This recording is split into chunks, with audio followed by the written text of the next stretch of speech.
Welcome back, guys.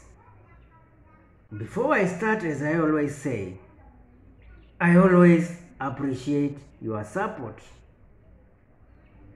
And if you see me having some smiles on my face, it's because of the support you are giving this channel. So let's continue subscribing, sharing, liking, and commenting on our videos. So let's continue with our discussion, and whereby we will start with what we call thrombosed hemorrhoids. Thrombosed hemorrhoids.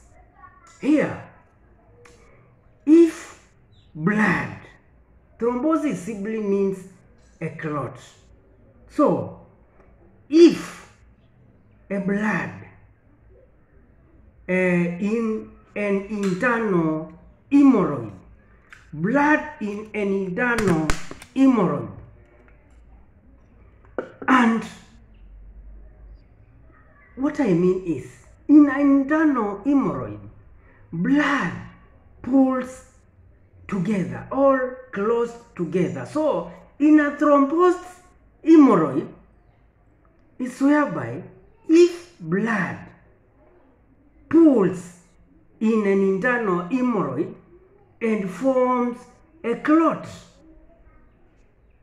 This is the third type of hemorrhoid. We have internal, external, and thrombosed hemorrhoid. So in thrombosed hemorrhoid is whereby blood pools in an internal hemorrhoid and forms a clot or a thrombus.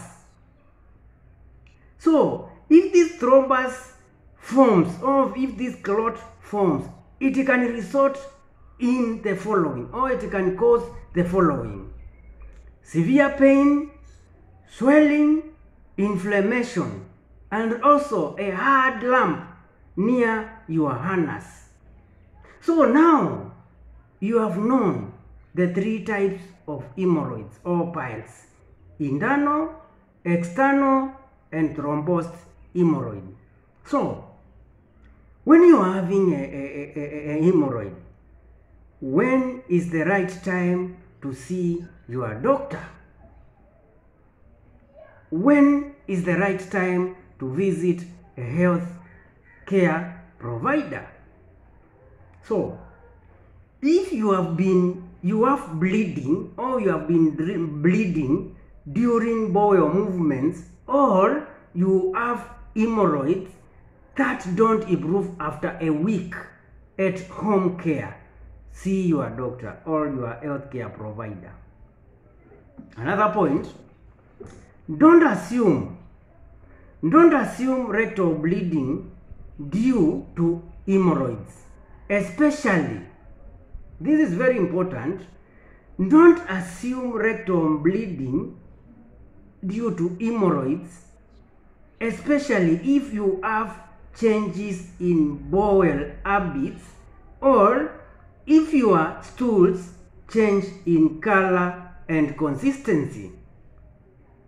Rectal bleeding can also occur with other diseases, including colorectal cancer and anal cancer.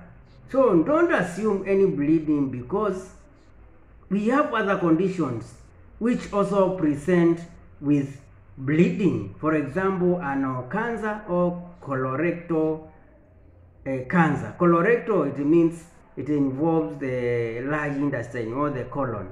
That's why it's colorectal. So the largest intestine, whereby it attaches itself with the rectum.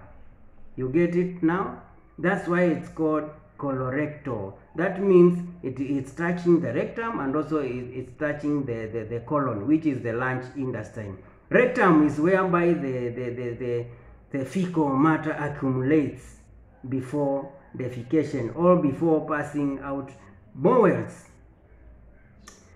A point to note: seek medical emergency if you have large amounts of rectal bleeding.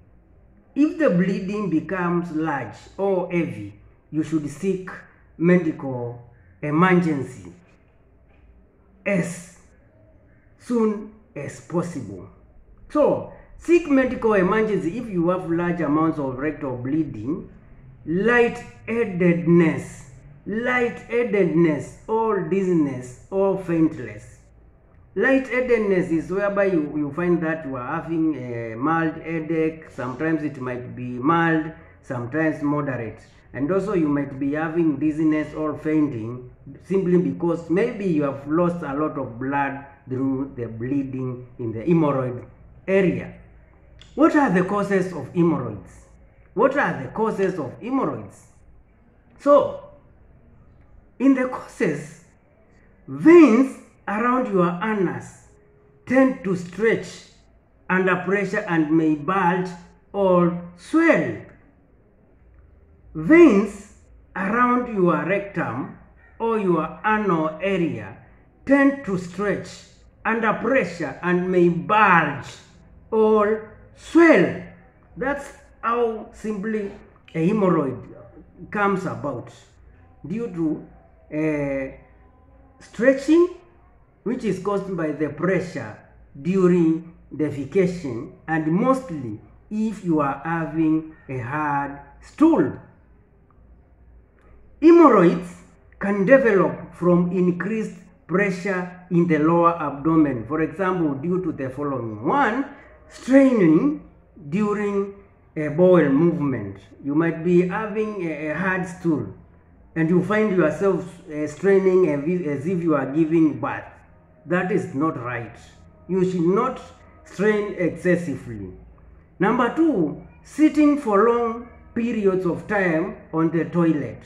Sitting for long periods in the toilet during defecation. Number 3, having chronic diarrhea or constipation. Having chronic diarrhea or constipation. Having chronic diarrhea or constipation can cause piles or hemorrhoids. Number 4, being obese or obesity.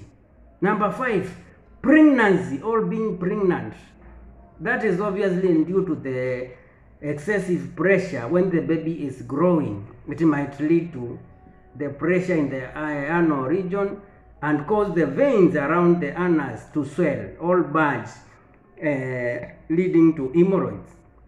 Number 6, having anal intercourse. For those ladies or men, gays, or ladies who like having anal sex, this can also lead to hemorrhoids. Next point, eating low fiber diet. Eating low fiber diet. If you eat a balanced diet with enough fiber, fiber diet will assist in your digestion and your stool will never be hard. If you have a soft stool, it's so hard to cause hemorrhoids because you won't or you will not strain during defecation or when passing out bowels. Next point, standing for long can also lead to hemorrhoids, and also regular heavy lifting. Regular heavy lifting, like for those who like going to gyms, like us who we usually go to gym, make sure you lift weight that you can lift without straining a lot, as straining too much can lead to hemorrhoids.